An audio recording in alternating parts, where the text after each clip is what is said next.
धुरंधर film के इस scene ने कांग्रेसियों की रातों की नींद उड़ा दी है। इस सीन में अजित डोभाल का रोल निभा रहे आर माधवन पूछते हैं कि पाकिस्तान को हमारे 500,000 नोट के प्रिंटिंग प्लेट्स मिले कैसे। इसका जवाब हम आपको बताते हैं। ये कहानी शुरू होती है 2006 से। भारत सरकार security printing and meeting corporation of India limited नाम से एक कंपनी बनाती है, जिसका काम देश की करेंसी को छापने का होता है और इसके मुखिया बनते हैं अरविंद मायाराम। आरोप है कि अरविंद मायाराम नियमों को ताक पर रखकर इस कंपनी के सभी फैसले मनमानी तरीके से लिए। मायाराम ने ब्रिटिश कंपनी डेलारू को नोट छापने के लिए जरूरी कागज, धातुई धागा, इंटाग्लियो स्याही आदि की आपूर्ति का ठेका दिया। 2010 के आसपास इस कंपनी की पोल तब खुलती है जब चिदम्बरम और मायाराम दोनों की वित्त मंत्रालय से छुट्टी हो जाती है। कंपनी को घटिया क्वालिटी, नियमों के उल्लंघन और झूठे सर्टिफिकेट देने के कारण ब्लैकलिस्ट कर दिया जाता है। लेकिन 2012 में ही चिदम्बरम और मायाराम की फाइनेंस मिनिस्ट्री में वापसी होती है और तभी ब्लैकलिस्ट हुई कंपनी डेलारू को 3 साल का एक्सटेंशन दे देते हैं।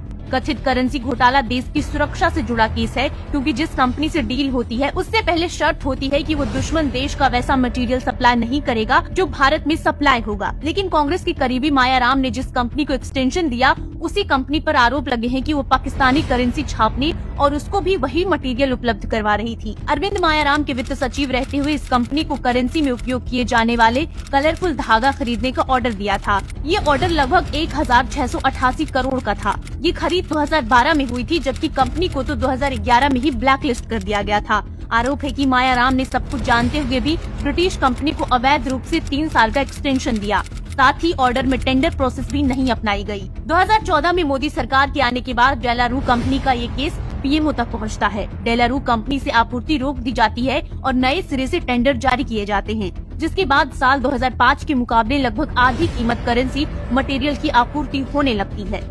सरकार इसकी जांच सीवीसी को सौंपती है। पड़ताल के बाद सीवीसी इस पूरे मामले को सीबीआई को हैंडओवर करती है। लेकिन सबसे बड़ा सवाल तो ये है कि किसके कहने पर, किसके लिए और किसके संरक्षण में यूपीए सरकार के नीचे 1600 करोड़ के कथित करेंसी घोटाले को अंजाम दिया जा रहा था। अब आप ही बताइए, इसे करप्शन कहें या राष्ट्रद्रोह।